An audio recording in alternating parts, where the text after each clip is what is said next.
छोटी बहू रानी।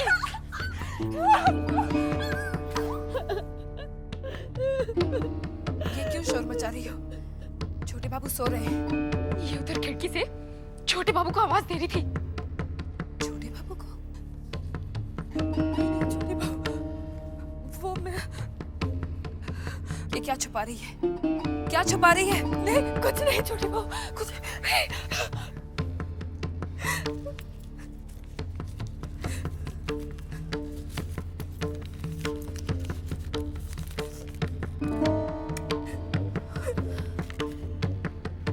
छोटे बाबू, आपके चरणों की दासी आपके वियोग में तड़प रही है।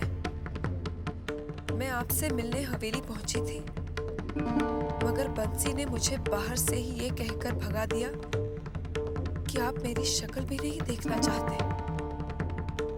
मैं आपकी चिंता में दिन रात घुलती जा रही हूँ। इससे पहले कि आपकी चुन्नी दम तोड़ दे, उससे आकर मिल लीजिए। आपकी चुन्नी।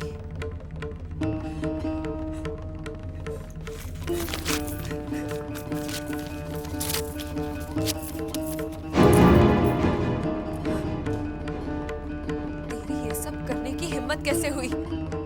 तू इस हवेली की वफादार है कि उस चुन्नी की? कर दो छोटी बहू रानी, तो ऐसी हरकत कभी नहीं होगी छोटी बहू रानी।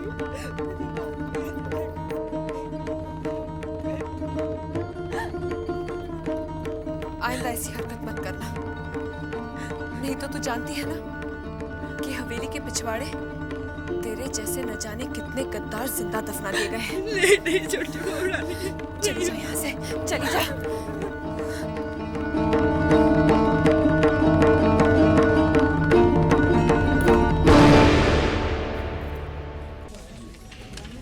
भाई साहब, नमस्ते भाई साहब। नमस्ते नमस्ते।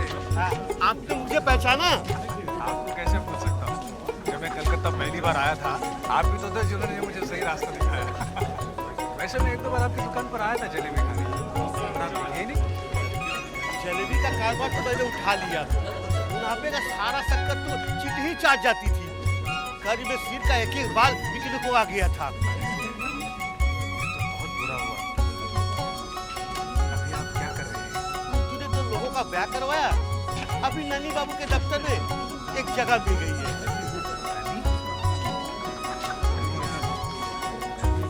बात तो नहीं कर रहे हैं? वही उनके दफ्तर में करीब 300 आदमी काम करते हैं। अभी और सारे लोग लेने बाकी हैं।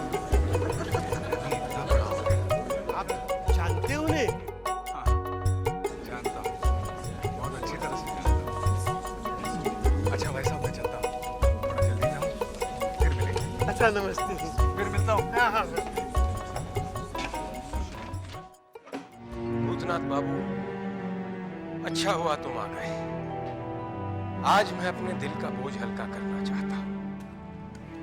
आखिर ऐसा क्या बोझ है आपके मन में? लोगों का बकाया। तुम्हारे काम के हिसाब से मुझे तुम्हें जो देना चाहिए था, वो मैं नहीं दे सका। ये लो, 500 रुपए। इन्हें ग्रहण करो और मुझे मुक्ति दे दो।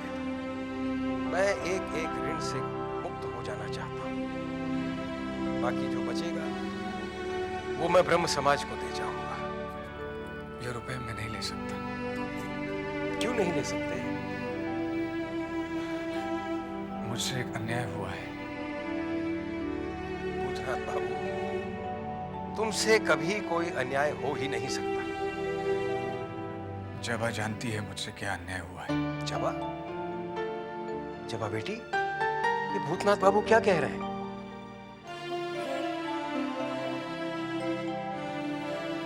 नमस्ते। आओ सुपवित्र, आओ। भूतनाथ, इनसे तो तुम मिल चुके हो ना?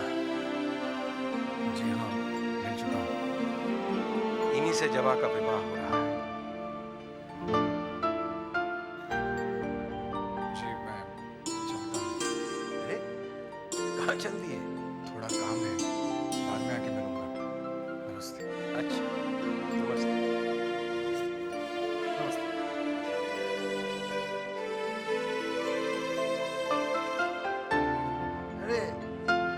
भूतनाथ बाबू,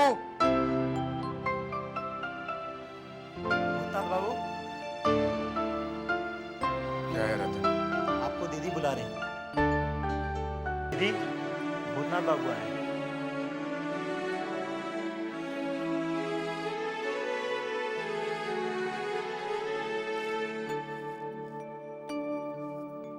तुम ये भूल गए थे।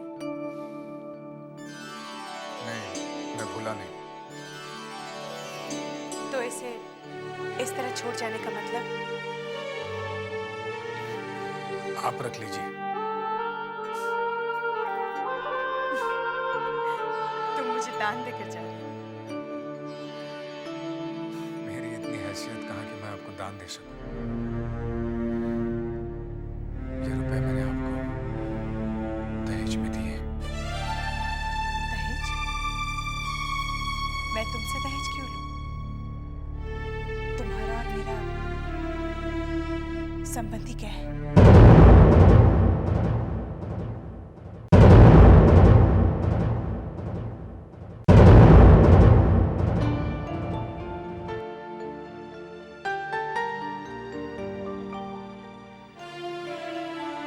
सब कुछ मुझे से कहवाना चाहते हो? जो कहना चाहती है कह दे। मगर मैं सिर्फ इतना ही कहूंगा कि क्या मेरा आपसे संबंध इतना भी नहीं कि मैं आपको उपहार भी दे सकूं। उपहार लेने में मुझे कोई एतराज नहीं है, लेकिन इन रुपयों की जरूरत इस वक्त मुझसे ज्यादा तुम्हें है। हाँ, ठीक कहा आपने। इन रुपयों की मुझे ज्यादा जरूरत है, नौकरी भी नहीं। लेकिन इन रुपयों से बढ़कर भी एक और चीज है। कौन सी चीज?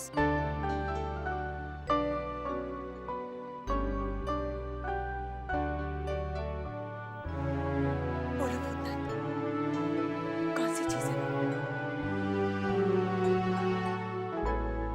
बताने में कोई एतराज है? नहीं, फिर कभी बताऊंगा। शायद फिर बताने का मौका नहीं है। मैं मौका निकाल लूंगा। और कहीं सुनने का समय निकल गया तो?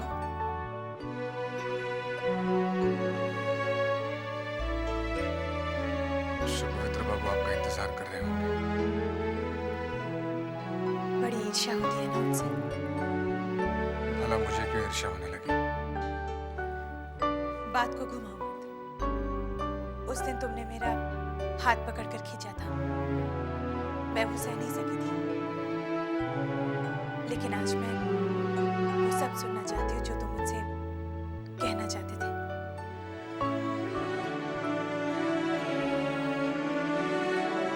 इस तरह खड़े खड़े पल भर में जवाब नहीं दिया जा सकता। जवाब दिया भी जाए तो आप समझेंगे नहीं, और शायद मैं समझा नहीं सकूंगा। सत्य तो ये है कि मैं तुम्हें समझ ही नहीं पाई। एक पल में कुछ होते हो और दूसरे पल में कुछ और।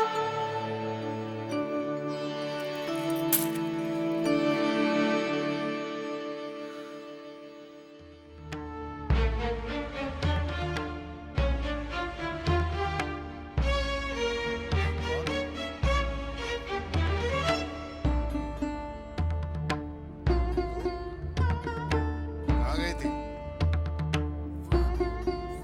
कहाँ से आ रही है? सच सच बता वरना टेटुआ दबा दूंगा। बोल कहाँ से आ रही है? नन्हे बाबू के पास से। तेरी ये औकात कि जमींदारों के साथ सोए? चल। क्या?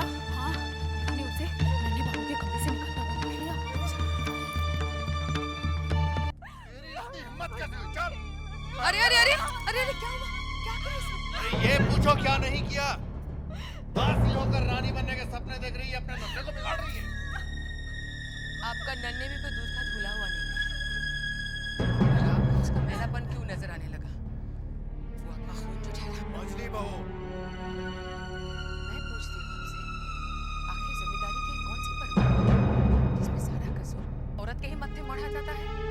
मर्द कुछ भी करे सब माफ है। मछली बहू तुम लगाम थामनी है तो घर के लड़के की थामो, जो बेलगाम दंदना पर फिर रहा है। अब कल जिसकी शादी होने वाली है, उसकी ये घटिया हरकत। तू किसकी लगाम थामने को कह रही है? हाँ, कौन बेलगाम होकर दंदनाता फिर रहा है? आपका लाडला नन्हे, और कौन? अरे चुप कर। इस शहर में औरतों की कमी है क्या? या इस घर में पैसों की? जो मेरा बेटा इस गिरी हुई गिरी पर गिरेगा? बेटा किसका है? देख मछली, बड़े बाबू तक पहुंचेगी तो ठीक नहीं होगा। हाँ, अरे उन्होंने तो एक एक रात में 1-1 लाख रुपया फूका है। तेरे बाप ने कभी ऐसा फूका है? और तेरा बाप तो क्या, तेरी 7 पुश्तों में किसी ने नहीं फूका होगा। बहुत हो गया बड़ी दीदी। मैं आपकी इज्जत करती हूँ तो इसका मतलब ये नहीं कि आप मेरे खानदान तक पहुंच जाए। मैं खोलने पर आ गई ना तो सब कुछ खोल के रख दो। जबान को लगाम दो मछली बहू।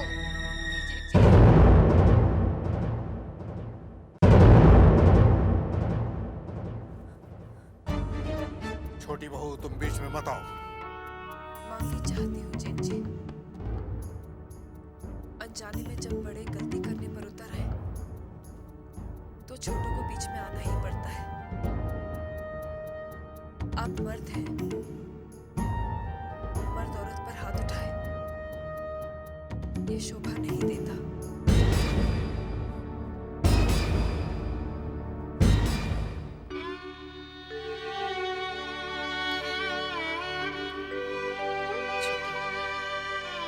मैं हमेशा तुझे छोटी ही समझती आ रही थी, लेकिन आज तो मुझे बचाकर बहुत बड़ी हो गई। नहीं दीदी, आपकी नजरों में मैं छोटी थी और छोटी ही रहूंगी। मैंने हमेशा आपको अपनी दीदी ही माना है। समझ नहीं सकी, मुझे माफ कर दे।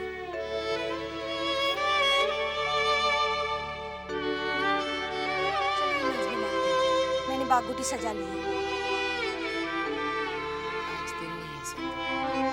ऐसा मैं पहली बार सुन रही हूँ कि बागोटी के लिए आपका दिल नहीं कर रहा है।